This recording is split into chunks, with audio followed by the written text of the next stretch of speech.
Hello my dear student, कैसे आपका स्वागत है आपका सभी का अपने चैनल अकाउंटिंग गुरुजी में। जैसे कि आपको पता है बिजनेस ऑर्गेनाइजेशंस और मैनेजमेंट अपना सब्जेक्ट चल रहा है, उसकी थ्योरी क्लास में आप सबका फिर से स्वागत है। चैनल पर पहली बार है तो चैनल को सब्सक्राइब कर लें और अगर आपकी कोई भी क्वेरी हो तो हमें टेलीग्राम पर फॉलो करें, क्योंकि वीडियो का लिंक भी आपको वहाँ पर मिल जाता है, उसका लिंक भी आपको डिस्क्रिप्शन में दिया गया है। अगर बात करें आज के टॉपिक की तो ये चैप्टर चल रहा है entrepreneurship process and entrepreneurial process. What is the entrepreneurial process?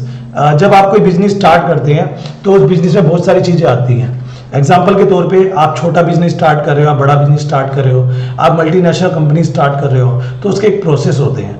उन प्रोसेस में सबसे पहला काम होता है प्रमोशन करना।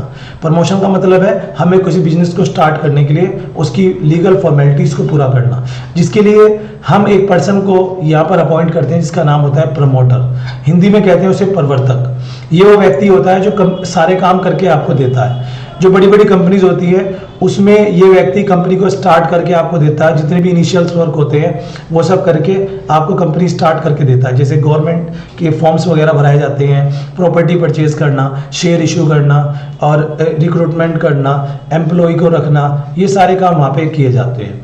आज का टॉपिक है हमारा प्रोजेक्ट रिपोर्ट। अब एक प्रमोटर के लिए क्या प्रोजेक्ट होते हैं जो उसे पूरे करने होते हैं, क्या क्या उसकी रिपोर्ट्स होती है जो बनाकर देनी पड़ती हैं, क्योंकि मान लीजिए हम कोई कंपनी स्टार्ट कर रहे हैं तो स्टार्ट करने से पहले बहुत सारी चीजें हमें फॉलो अप करनी पड़ती हैं, एक एक को जानते हैं। अब project report is detail analysis of different aspects of business project propose to be undertaken by the promoter of a business.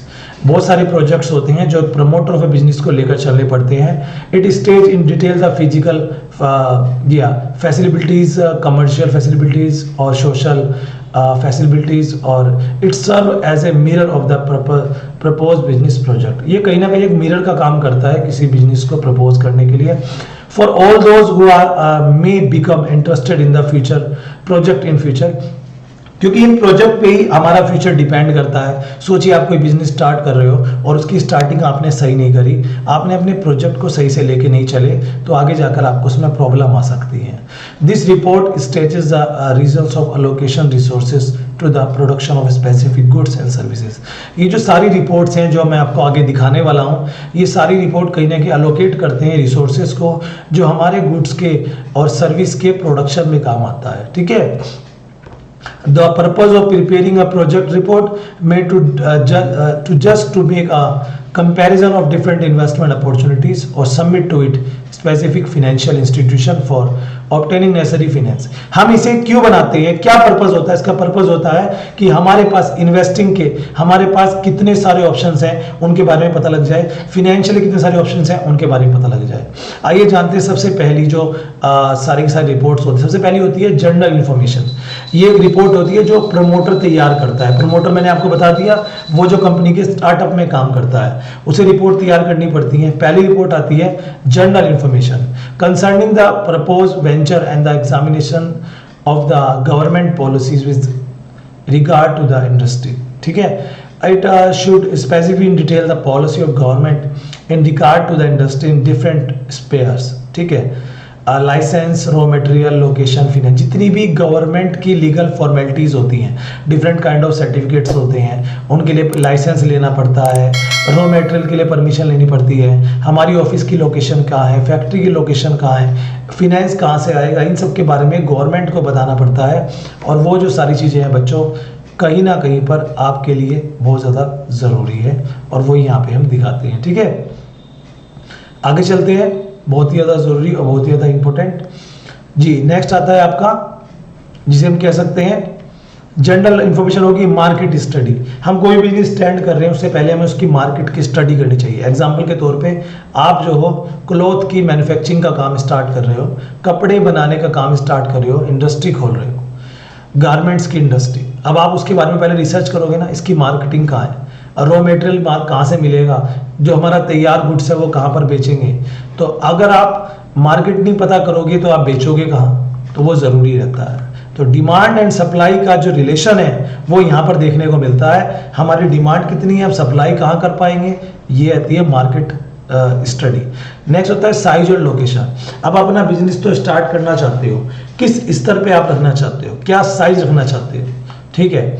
बहुत बार ऐसा होता है कि हम क्या करते हैं बच्चों, हमने इसके जी हमने इसमें प्रॉब्लम्स आ सकती है। जैसे हो सकता है आपके पास 50 लाख रुपए हैं, लेकिन आप साइज देख रहे हो 3 करोड़ रुपए वाला, तो कैसे कर पाओगे? हमें मार्केट देखना पड़ता है, पावर देखनी पड़ती है कहाँ से आएगी, फैक्टर्स देखने पड़ते हैं बहुत सारे, लाइट कहाँ से आएगी, लेबर कहाँ से आएगी, इंडस्ट्री कहाँ खोलनी है, फ्यूल कहाँ से आएगा, रॉ मटेरियल कहाँ से आएगा, टैक्स कितना पड़ रहा है, क्लाइमेट है कि नहीं वहाँ, बहुत सारी चीज़ें हैं जो हमें देख के चलना पड़ता है। अब आप कोई लोकेशन ऐसा थोड़ी कहीं भी फैक्ट्री खोल लोगे। अब मान लीजिए आपका ऐसा काम है कि जो गर्म हो जाता है, गर्म में रहता है, जैसे चमड़े का काम है, ठीक है, लेदर का काम है। अब आप ऐसे इलाके में खोल रहे हो जहाँ ऑलरेडी गर्म है, तो वहाँ पे तो प्रॉब्लम हो जाएगी। ये सब चीज़ें रहती हैं। नेक्स्ट आता है प्रोजेक्ट इंजीनियरिंग। अब हम कोई भी काम कर रहे हैं, उसमें मशीन्स की ज़रूरत होती है, उसमें प्रोसेस की ज़रूरत होती है, साइड लेआउट की ज़रूरत होती है, बिल्डिंग्स कौन सी रहेगी, बिल्डिंग का स्ट्रक्चर कैसा होगा, उसकी ज़रूरत होती है, इक्विपमेंट्स कौन कौन सी यूज़ करेंगे, मशीन्स कौन कौन सी यूज़ करेंगे, वो सब चीज़ें बनाती है, तो उसकी एक रिपोर्ट तैयार होती है।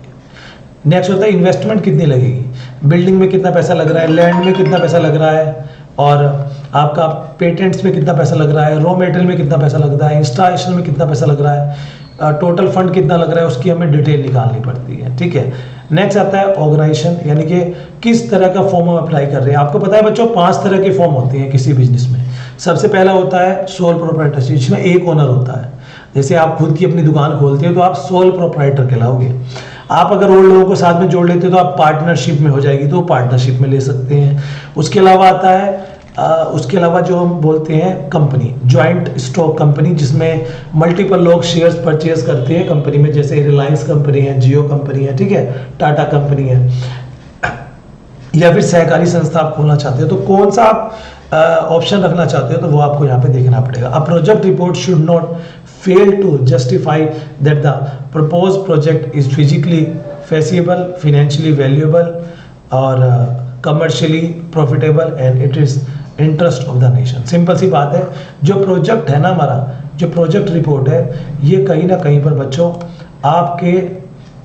आपके काम में इतनी ज़्यादा बढ़िया रहती है कि कल को गवर्नमेंट के रूल्स के लिए, हमारे प्रॉफिटेबिलिटी के लिए, फिनेंशियल के लिए, इन्वेस्टमेंट प्लान के लिए हमें हेल्प करती है। तो आज की वीडियो आपको अच्छी लगी होगी। बहुत छोटा सा टॉपिक मैंने आज आपको लिया, प्रोजेक्ट रिपोर्ट, तो बहुत ही ज़रूरी है। आप सब इस वीडियो को लाइक कर देना, चैनल को सब्सक्राइब कर देना for upcoming videos. Thank you.